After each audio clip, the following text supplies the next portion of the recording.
Hello, everybody. Welcome to the Brave Maker online experience, as well as the Brave Maker podcast. I'm Tony Gapistone. I'm one of your co-hosts today, and one of my favorite co-hosts in the world, Christina Jackson. What's going on, Tony? Glad to be here. It's been a little over a week. We haven't had anything. We try to do something every week, and we probably had about 10 days. So now we have like 2 today. It's kind of funny. We have 2 live shows today. We have a special guest today. Before we do, I need to say thank you to our amazing sponsor, the Redwood City Parks and Arts Foundation.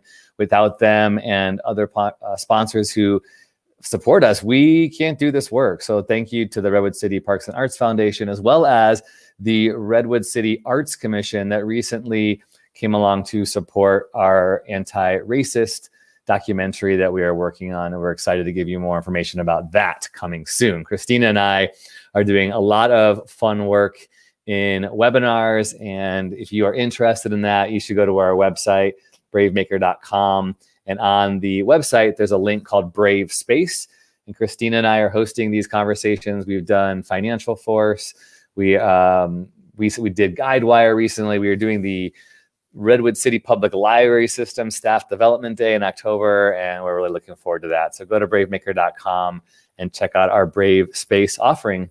But no further ado, let's welcome our guest actor, writer, comedian, Irene Tu. Yeah. Hi.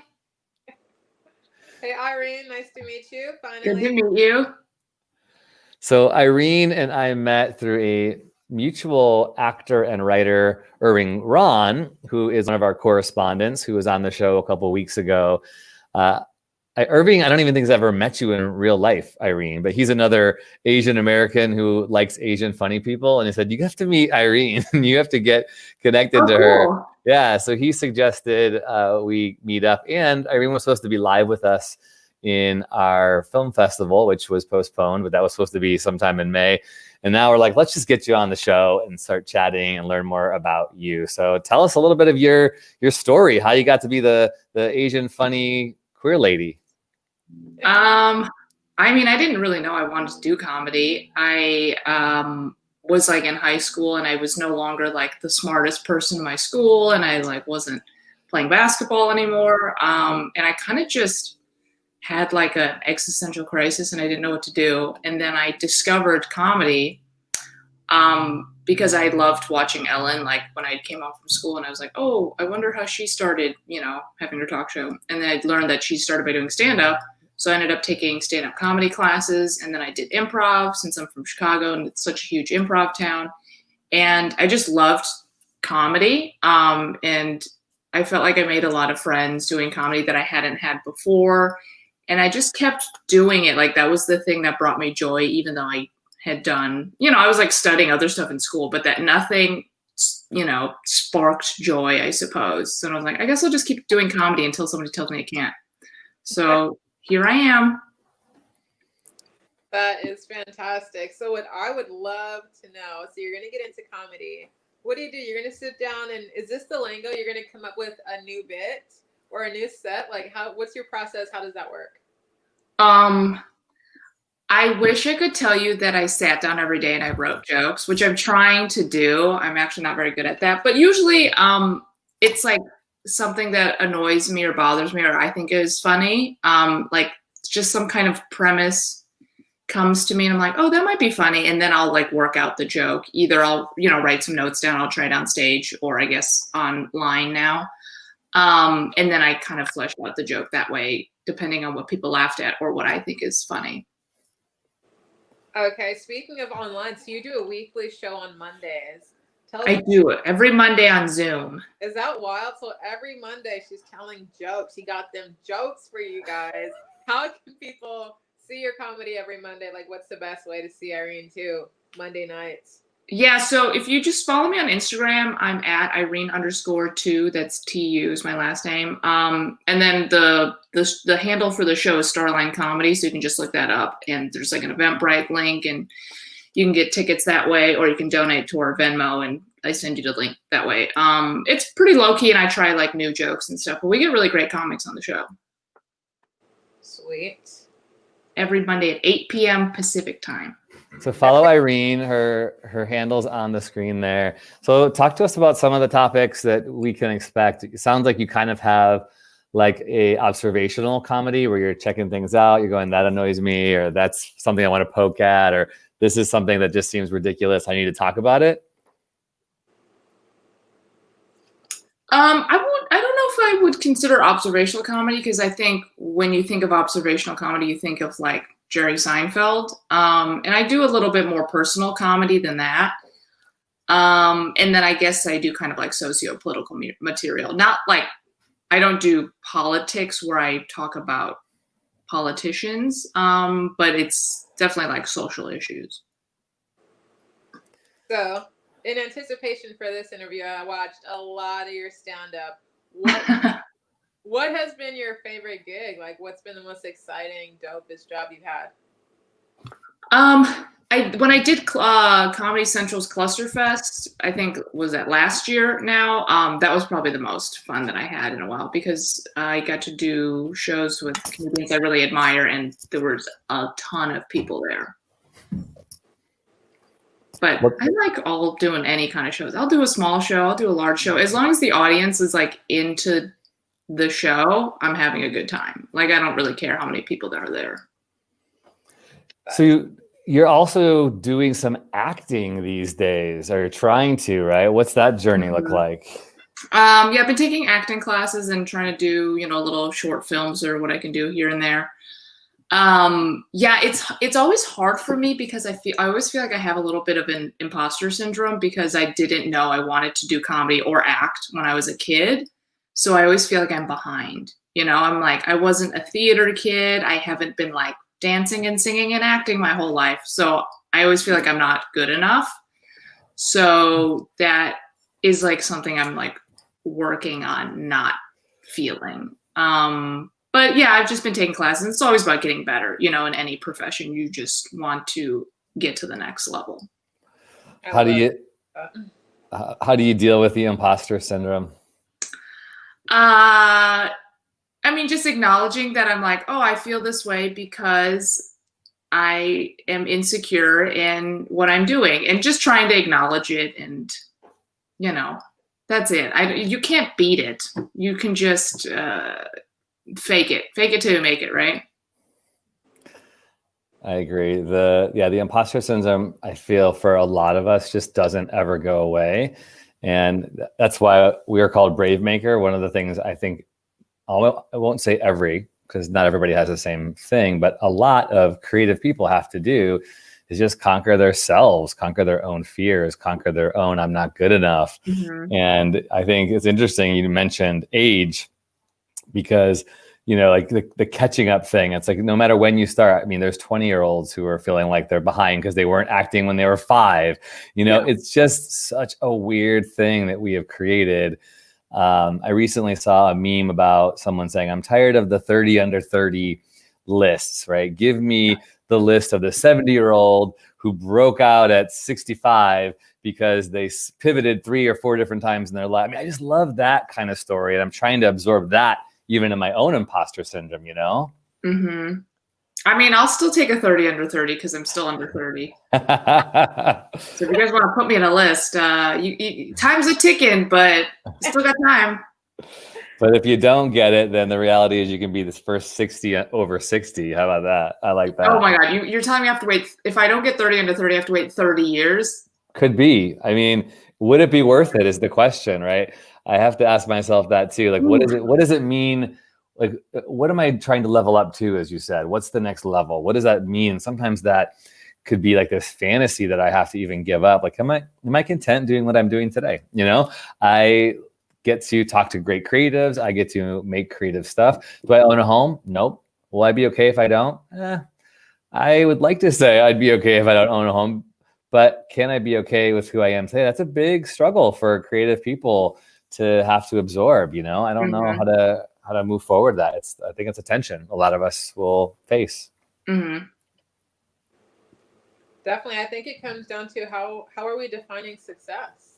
Like, do you both feel successful? Irene, do you feel like you've made it? I don't think I've made it in the way that I would like to make it. Like, I don't think I've achieved all my goals. Like, for sure, I'm still working my way up. But I do, like, I am proud a lot of the times. I'm like, oh, like, I make my money doing comedy. Like, that's a little bit crazy. If you, like, told me that when I was younger, I'm like, oh, I'll just pay my bills telling jokes to people. Like, that's awesome. Yeah. So in that way, you know, it's nice. And, you know, I feel like I accomplished that goal. But there's always, you know, the next thing. And I would love to have a special at some point, or like my own show. So just working toward that. But so I think a lot of it, especially with creative people, is of course you don't want to feel like it's hard for me to relish that I'm like, oh, I achieved this next goal. Like, I want to celebrate it for a day and then be like, okay, what's the next thing? You know? Yeah. Do you have a next thing that is sort of on the radar? I know we've talked about you want to write a script, and you talked about mentioning having your own show. Is there some trajectory toward that? Yeah, so ideally I'll finally finish this lesbian screenplay that I want to write one day that I've wanted to do my whole life. And then I thought of it again recently when that new lesbian movie got announced. I forgot what it was called already. And I was just like, God, just another same type of movie, whatever. And I really want to just write a movie that kind of speaks to like what I would have wanted to watch when I was 15, you know? And then also, yeah, I would always wanted to have a sitcom that was like based around me, you know, a heightened version of me, and just doing stand-up. So I'm doing stand-up all the time, and I'd love to, you know, tour nationally and headline at clubs or in theaters when that comes back, whenever that is. Please come back, theaters. Can we hear a log line? Can we hear like a pitch? Is there a part of this lesbian film that you could share with us?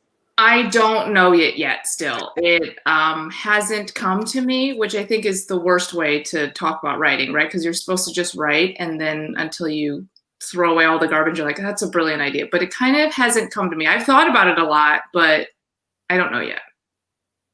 But it's going to be good, I promise. I'm sure. I've thought of some ideas where I'm like, that's bad, but I don't know what the idea is yet. Okay. I want to take a quick commercial break. This is a perfect time to promote our 4 p.m. Pacific time, 7 p.m. Eastern Standard Time conversation with writer, director, filmmaker, actor Josh Rubin. Has this new film coming out called Scare Me. And Irene, both Christine and I have watched it, and it's so great. I don't know if you like horror, but you don't? Okay. But here's the deal. It's not slasher horror-y.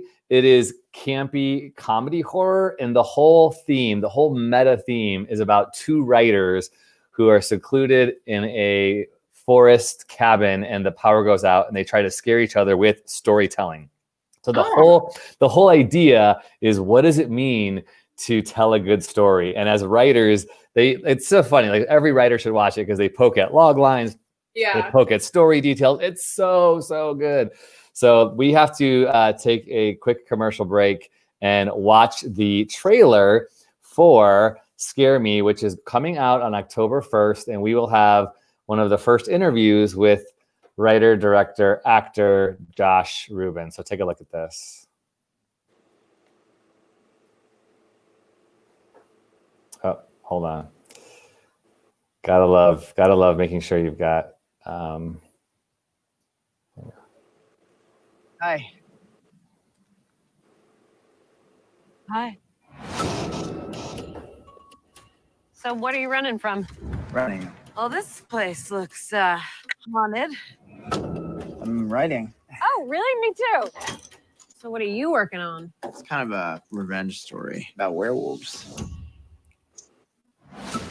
You written anything I've read? Or? I just wrote a book called Venus. You wrote Venus. You're a best-selling author. I'm so sorry. This road is actually only for best-selling authors, so it might kick you out. You're not so great. Huh.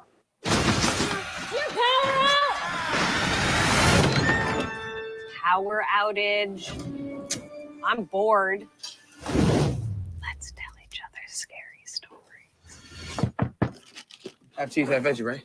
You seem like a fella who might be interested in some scary stories. And you seem correct. Hit me, Scaremaster. So, there's this little boy. You hear something. Yes. This is a part in the story where the creepy strings kick in. Everything goes into slow motion. Jesus Christ, dude.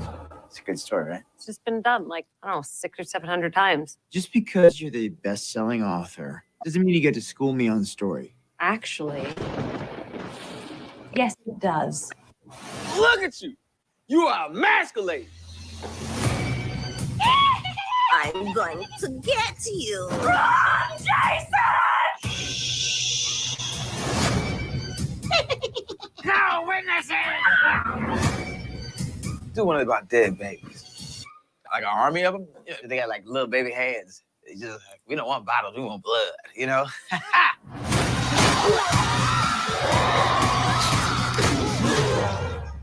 Fred, what are you doing with that poker? Is this part of the story?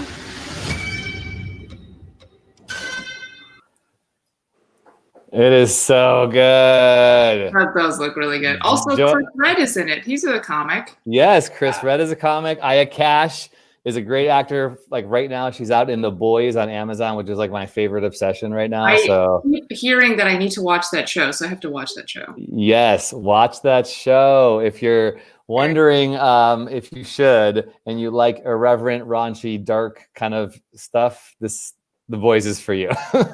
So Yeah. we digress. But if you want to talk to Josh, join us today, 4 p.m. Pacific time, 7 p.m. Eastern Standard Time. And this is going to launch our next question, because that film and our conversation right before the trailer was all about like, okay, our stories and writing.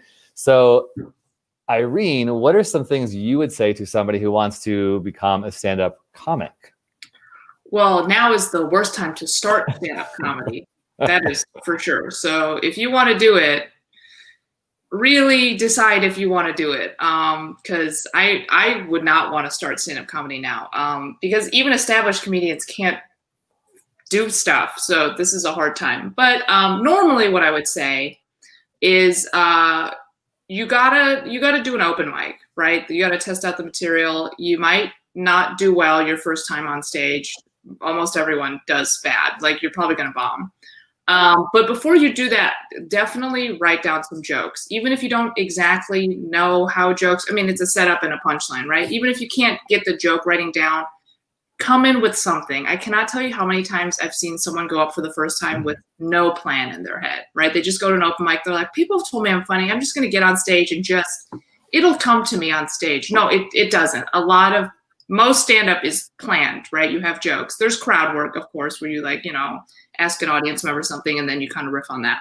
But for the most part, jokes, they're all planned. It's not like I thought of this funny thing on stage. So definitely write down some jokes, like 5 minutes jokes, even 3, doesn't matter. Write something, sign up for an open mic.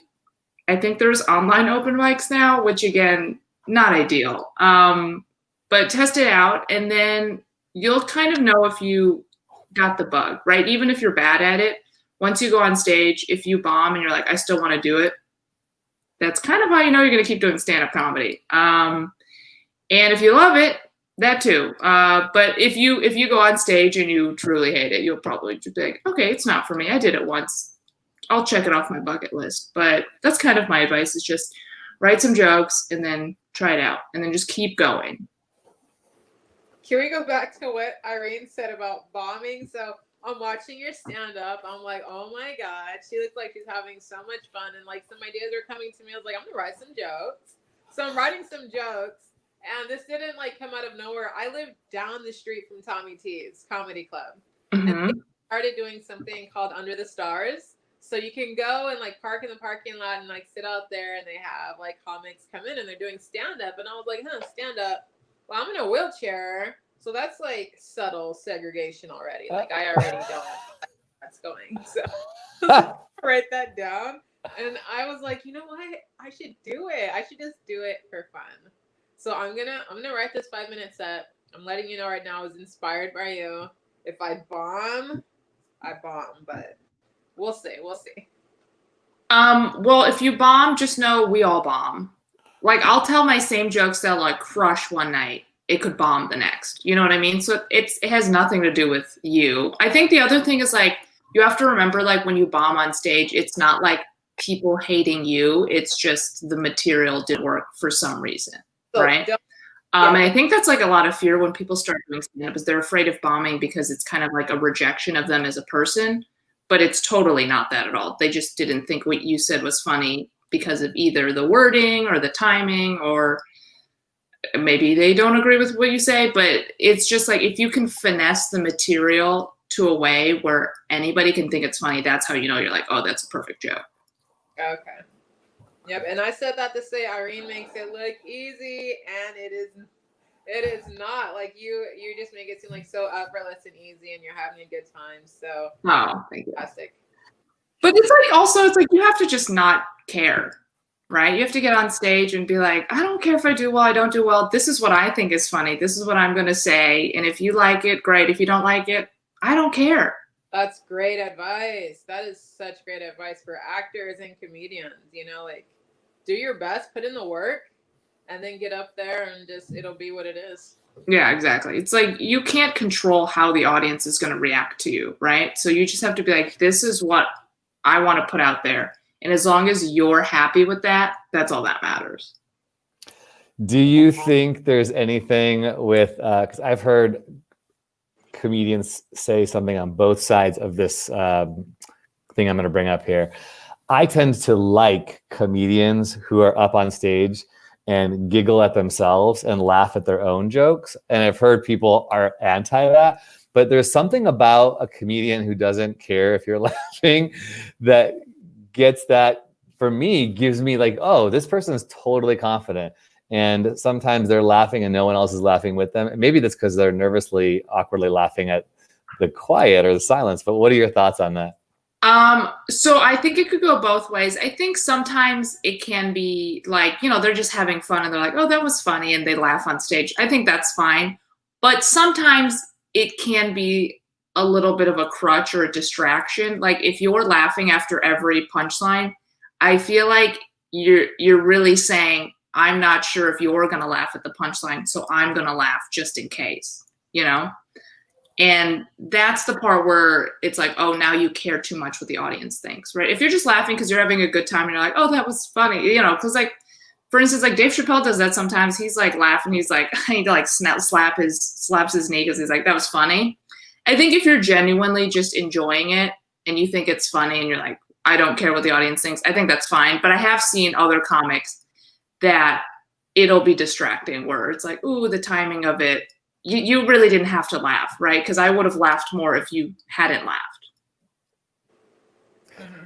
For those of you who are listening on the podcast right now, I'm putting up a bunch of Irene's images from her Instagram, which you can find that at Irene_TU. But Irene, you are a photogenic person, just so you know. All of your images, I'm like, you look good. Every single photo. That's very nice of you. I mean, I did pick and choose what photos I put up. So that makes sense, as you should. Oh my gosh, that's great. Well, what kind of stuff? So the Zoom gigs and the COVID-19 shelter in place thing is a thing. Mm-hmm. But what kind of stuff are you also doing right now? I mean, this might be too personal, but staying afloat as a creative. We're hearing lots of stories of the challenges, like we're applying for grants and, relief for this time because our gigs, a lot of my acting gigs small. A lot of the production gigs are slowly starting to pick up, but it's been dry for quite some time. Our nonprofit, we're not doing film screenings anymore. So we're each having to pivot. What does it look like for you to pivot during this time to actually live and make it? Yeah, so it is a lot of like online shows, and then there's some more outdoor shows coming back. So doing that, but I'm spending a lot of time kind of reflecting and then trying to write more and taking classes. And I'm kind of taking this time to just do stuff that I normally wouldn't do if I were working, as a comedian touring and stuff. So that's kind of just what I've been doing. And then I've been lucky enough that, I have some money saved up. So, hopefully it'll last till, I don't know when this pandemic's going to end, but hopefully it'll all last. Yeah. No one does. Speaking of taking classes, Irene and I are in a screenwriting class together. And she mentioned, that she was writing this lesbian film. And I immediately emailed her like, oh yeah. Trying to. Something crazy. So I'm excited to see how that develops, which direction you go with that. Trying to. Okay. Yeah, thank you. If you are watching this or listening to this and you have a film idea, we do have a new screenwriting class happening with Bravemaker starting October 2nd. Here's a quick little promo for that.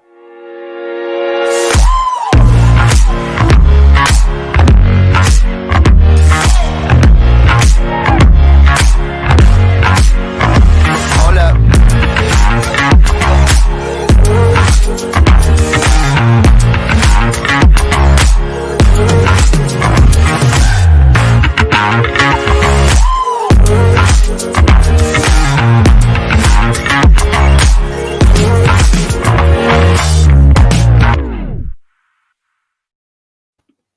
Gotta love that. So yeah, if you have a short film you want to write, it starts on the first Friday in October. Go to bravemaker.com/classes to sign up. But now is the time. Now is the time when we're all trying to figure out what our next move is, to write that idea, get it down, figure out how to move forward, because everyone's saying different things. We could see a vaccine in the fall 2020. Some articles I've read say not till the summer of 2021. So it's an issue right now. And as artists, I think in general, we don't talk enough about finances and really how to make it. We're always using that word struggling artist attached to our identity, which it's 50-50, hell or high water kind of thing. Like, do we embrace that and go, that's a part of our identity? Or do we kind of go, no, what? I don't have to struggle, right? I can save my money. I can be wise. Make sure that my rent and my expenses are low so that I can do this thing that I love and not have to bust my butt, especially in the Bay Area, and pay outrageous rent and have nothing to show for it. So I think if anyone's looking for a niche right now, it's helping artists to budget, helping artists to know how to save and why it is important to save. So when you find yourself dry or in between gigs, you don't have to stress out or sell your body. Nothing against selling your body, because there's some okay things there too. Irene, any final things you want to say to our listeners on the podcast, what they can expect, or things that you would recommend them watch of you on your multiple YouTube stand-up shows? I honestly don't even know what videos are up on YouTube. So I don't know what you watched, Christina. I hope it was good. Yeah, I mean, if you just Google my name, things will show up and you can watch stuff. And I have kind of no control over the internet. So there might be some old jokes up there. But yeah, you can just find me online again at Irene_TU. And I'm just so happy anytime I get to meet any creative people. It's such a hard profession, and it's something that you do because you love it. So keep creating. And I also watched that, side note, I watched that Social Dilemma documentary yesterday, and we're going to delete our social media. So follow me while you can before I delete it, because they're using all our data. Yeah, I mean, I watched that documentary too. I highly recommend it. And no surprise there, right? It's like we kind of all knew there was some things happening behind when the makers of all of our internet browsers and social media platforms don't allow their kids to have screens. You think there's something behind that, and they're pretty public about that. So it's like a drug, right? We get a dose of, what is that stuff, like Pitocin or oxy, whatever that is, dopamine or whatever. Dopamine, yeah. Every time you scroll and refreshment, it's like it's a little scary. I think one thing is we all have to have social media, like being comedians, actors, whatever. But I don't think we need it as much as we think we do. That's part of the addiction. And then I've started reading more in quarantine, and then that's kind of inspired me to have other joke ideas and stuff, for example. Or I'm like, I want to write a story that's kind of like this. So I think just going back to our roots of reading and like going out in nature and just being inspired that way, and not just being like, I have to like get all these followers on Instagram or Twitter because otherwise I'm not going to get stuff, you know? Yeah, I would wholeheartedly agree with that. There is a necessary part of social media, but that doesn't mean we need to lean into the addictive part where we're always on it. Give yourself an hour a day, give yourself 2 hours a day. It's part of my work. I look at it like that. It's my work and I schedule it and it's part. And then you have to have your schedule for the actual writing and the doing of that work that you're going to promote. So if you're just on social media, you know, you're avoiding the actual joke writing or screenwriting or acting, as Christina is doing through Powerhouse Acting in Oakland. What? Yeah. Going back to the imposter syndrome, you guys jump in. I took my first acting class last night. Shout out to Powerhouse. And I'm 38. I'm just jumping in the game here. I'm just getting in and having some fun. So yeah, definitely just try to enjoy what it is that you're doing and work hard at it. I think then good things will come from that. Fantastic. Well, hey, thanks to everybody who watched and who listened on the podcast. You know, you can always find Christina at Christina Ray Jackson. On Instagram, Irene is Irene-2. It'll be in the show notes if you're listening on the Brave Maker podcast on your phone or whatever platform you're listening to. If you like free movies and free stuff, we have a email list you can go to at bravemaker.com/buzz. Sign up for our mailing list there, and we'll send you stuff when we get access to free films you can screen, and then meeting the filmmakers like we're going to meet today, Josh Rubin at 4 p.m. Pacific time, 7 p.m. Eastern Standard Time.